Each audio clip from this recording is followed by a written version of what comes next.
So these type of locks, these interior door locks, like for your bedroom or your bathroom, they're not meant to keep perpetrators out. It's just meant to give you some privacy while you're in your room or your bathroom.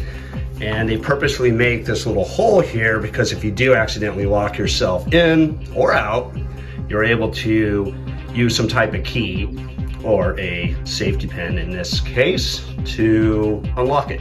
So what you're gonna do is insert this right into the hole here, and then you're gonna feel like a spring or a plunger. And kind of squishy right there, right? It's pushing back on me.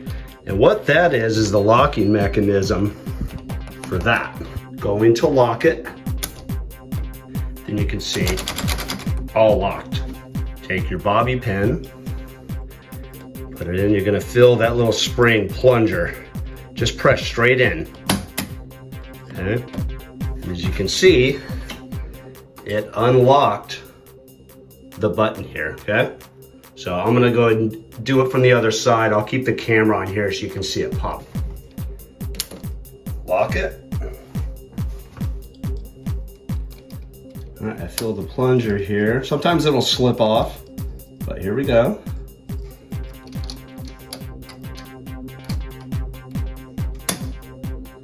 Pops right out just by using this bobby pin. And really, you can use any type of straight edged item, but bobby pins are all over the place.